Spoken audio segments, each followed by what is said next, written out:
केरल के तिरुवनंतपुरम से सांसद हैं शशि थरूर साहब, जो इन दिनों कांग्रेस पार्टी का हाथ छिटकने वाले हैं। ऐसे कई संकेतों पर हमने पहले भी वंदे भारत में बातचीत की। पार्टी आलाकमान उनसे नाखुश है, यह भी उजागर है। कभी उनके बयान से किनारा करता है, कभी उन्हें बीजेपी के करीब बताकर निशाना साधता है। पार्टी की नाराजगी के बीच में थरूर साहब का एक एक्स पोस्ट है जो इन दिनों काफी चर्चा में। इसमें वो लिखते हैं, Don't ask permission to fly, the wings are yours and the sky belongs to no one।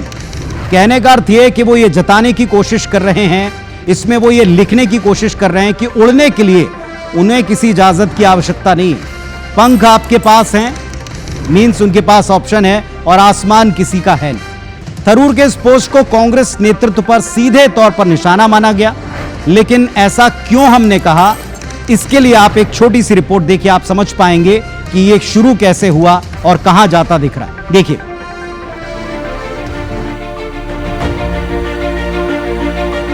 मैं तो अंग्रेजी मेरे को पढ़ने पढ़ा नहीं आता, उनकी लैंग्वेज बहुत अच्छी है, उसीलिए तो हम पार्टी में उनको वर्किंग कमेटी मेंबर बनाया है। पार्टी बात देश फर्स्ट हमने कहा, वो आप चंद लोग ऐसा कहते हैं मोदी फर्स्ट देश बात।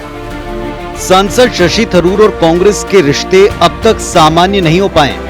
पार्टी अध्यक्ष मल्लिकार्जुन खड़गे का ये ताजा बयान सीधे सीधे शशि थरूर पर निशाना माना जा रहा है। दरअसल शशि थरूर ने हाल ही में अंग्रेजी अखबार के लिए लिखे लेख में प्रधानमंत्री नरेंद्र मोदी की खुलकर तारीफ की। पीएम मोदी को प्राइम असेट बताया। शशि थरूर ने लिखा कि प्रधानमंत्री मोदी की वैश्विक मंचों पर सक्रियता और संवाद की तत्परता भारत के लिए एक अहम पूंजी है, लेकिन इसे और सहयोग और समर्थन की आवश्यकता है। शशि थरूर के इस लेख को पीएम मोदी ने भी अपने ऑफिशियल एक्स अकाउंट पर शेयर किया।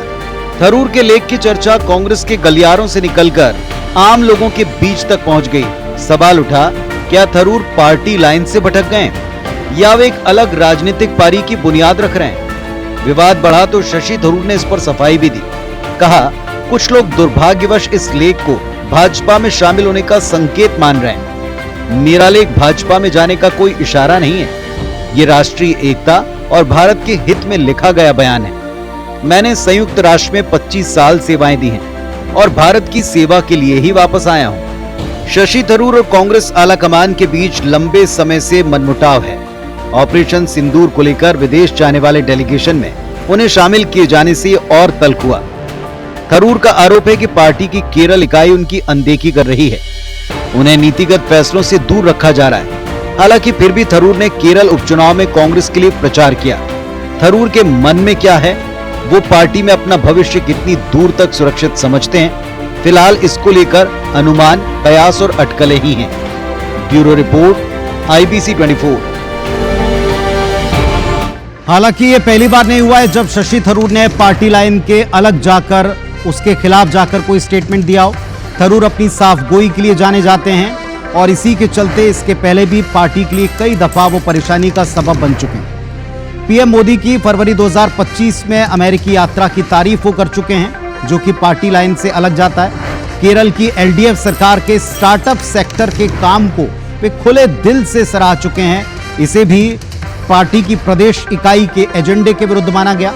मोदी सरकार में 2016 में सर्जिकल स्ट्राइक की प्रशंसा करके वे पहली बार अपने कांग्रेस नेताओं की भ्रुकुटियां तानने वाला बयान देते हैं। आतंकवाद के खिलाफ भारत की पहली सर्जिकल स्ट्राइक बताया गया था। पार्टी ने इसे कांग्रेस राज में हुई सर्जिकल स्ट्राइक की अनदेखी करना माना था, और यहीं से एक तरह से शुरुआत हो गई थी कि कैसे थरूर के बयान कांग्रेस को परेशान करते हैं, थरूर के बयान किस तरीके से कांग्रेस पार्टी के लाइन के विरुद्ध जाते हैं।